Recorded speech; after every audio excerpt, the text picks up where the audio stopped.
Hai, Assalamualaikum warahmatullahi wabarakatuh. Perkenalkan, nama saya Dea Dinda Putri dari jurusan Ilmu Tanah, Fakultas Pertanian, Universitas Syahkuala. Nah, pada kesempatan kali ini, saya akan menjelaskan mengenai mengukur panjang dan mengukur volume. Nah, yang pertama, saya akan menjelaskan mengenai mengukur panjang. Sebelumnya, apa itu mengukur? Mengukur adalah kegiatan membandingkan sebuah besaran dengan satuan. Secara ilmiah, pengukuran adalah suatu proses membandingkan suatu besaran yang diukur dengan besaran sejenis yang dipakai sebagai satuan. Nah, panjang didefinisikan sebagai besaran yang menyatakan jarak pada dua titik. Besaran panjang memiliki banyak nama, diantaranya tebal, tinggi, lebar, dan kedalaman. Satuan besaran panjang adalah meter.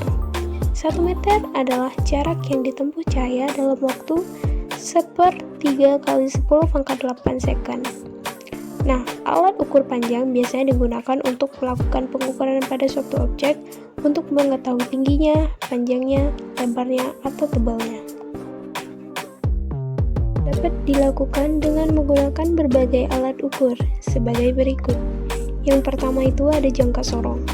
Jangka sorong adalah sebuah alat ukur berbentuk seperti kunci Inggris.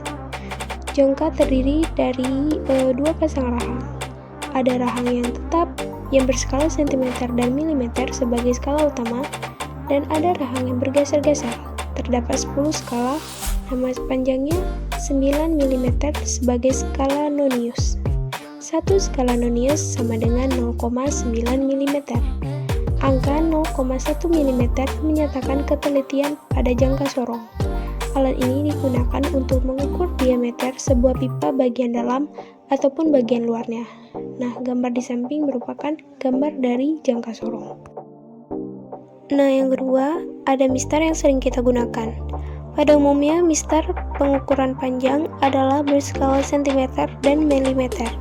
1 mm adalah skala terkecil mistar yang menyatakan tingkat keakuratan alat tersebut. Cara mengukur panjang menggunakan mistar yang benar adalah mengukur dari sisi ke sisi, dari awal penggaris atau angka 0. Nah, yang ketiga ada mikrometer sekrup. Mikrometer sekrup digunakan dalam pengukuran panjang suatu benda yang sangat kecil seperti mengukur panjang atau ketebalan plat-plat aluminium tipis, ketebalan kertas, ketebalan kawat, dan lain-lain. Alat ini diperuntukkan dalam mengukur sesuatu yang sangat kecil dan tipis. Maka skala yang paling kecil adalah 0,001 cm atau 0,01 mm. Dan yang keempat ada meteran. Alat ini digunakan pada benda yang dimensinya lebih besar dibandingkan mistar. Cara menggunakan alat ini hanya dengan meletakkan ujung meteran pada ujung benda sampai batas panjang yang diinginkan. Dan yang terakhir atau yang kelima, meteran laser. Alat ini biasa digunakan oleh para ahli untuk mengukur panjang dalam konstruksi di lapangan. Cara kerja alat ini sebagai pengukur jarak dengan menggunakan ultrasonik, sehingga menjadi akurat, cepat, dan praktis untuk mengukur jarak, menentukan ketinggian plafon, mengukur panjang pipa, dan lain-lain. Dan yang kedua, kita akan membahas mengenai mengukur volume. Volume atau biasa disebut juga kapasitas adalah perhitungan sebanyak berapa ruang yang bisa ditempati dalam suatu objek. Objek itu bisa berupa benda beraturan atau benda yang tidak beraturan. Benda yang beraturan contohnya itu seperti kubus, balok, limas, kerucut, silinders, dan bola. Benda yang tidak beraturan itu contohnya seperti batu yang ditemukan di jalan atau air. Volume juga digunakan untuk menentukan massa jenis suatu benda. Nah, volume ini termasuk ke dalam besaran turunan. Simbol volume ini adalah V. Satuan SI volume adalah meter kubik. Satuan lain yang banyak digunakan adalah liter atau sama dengan desimeter pangkat 3 atau mililiter. Berikut merupakan tabel pengukuran langsung volume suatu bidang yang bentuknya teratur. Yang pertama itu ada kubus dengan rumus volume sama dengan S kali S kali S. Yang kedua ada balok, V sama dengan P kali L kali T. Yang ketiga ada silinder, V sama dengan Pi kali R pangkat 2 kali T. Yang keempat ada kerucut, V sama dengan 4/3 kali Pi kali R pangkat 3. Yang kelima ada bola, V sama dengan 1/3 kali Pi kali R pangkat 2 kali T, dan masih banyak lainnya. Jika volume benda yang bentuknya teratur dapat ditentukan dengan pengukuran secara langsung, maka volume benda yang bentuknya tidak teratur ditentukan dengan pengukuran secara tidak langsung. Ada dua cara yang dapat kita lakukan mengukur volume zat secara tidak langsung, yaitu menggunakan satu buah gelas ukur dan menggunakan satu gelas ukur serta satu gelas berpancuran.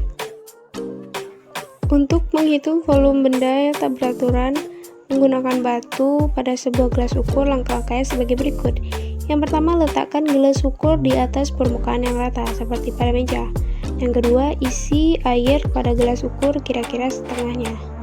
Dan amati menyatakan pengukuran tersebut sebagai V1. Yang ketiga, masukkan batu ke dalam gelas tersebut. Dan amati dan nyatakan pengukuran tersebut sebagai V2. Nah, seperti contoh pada gambar di samping, sebelumnya air pada gelas ukur tersebut memiliki volume 50 ml. Nah, sesudah batu tersebut dimasukkan, air naik menjadi 100 ml.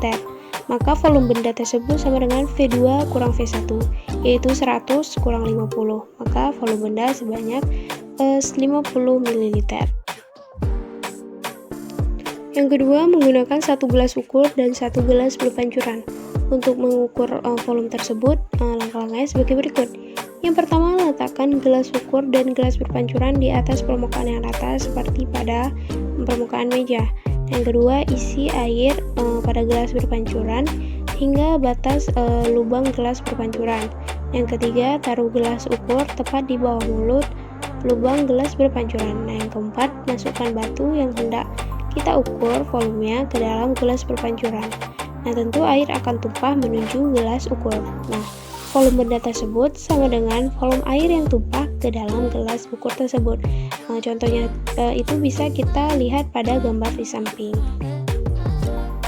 Jadi, kesimpulan yang dapat kita ambil, yang pertama, pengukuran adalah suatu proses membandingkan suatu besaran yang diukur dengan besaran sejenis yang dipakai sebagai satuan. Yang kedua, panjang didefinisikan sebagai besaran yang menyatakan jarak dua titik. Yang ketiga, alat-alat ukur panjang yang digunakan adalah mistar, jangka sorong, mikrometer sekrup, meteran, dan meteran laser. Yang keempat, volume atau bisa juga disebut kapasitas adalah perhitungan sebanyak berapa ruang yang bisa ditempati dalam suatu objek. Nah, yang kelima ada contoh dari benda yang beraturan itu seperti kubus, balok, limas, kerucut, silinder, dan bola, dan masih banyak lainnya. Nah, yang contoh dari benda yang tidak beraturan itu seperti batu yang ditemukan di jalan.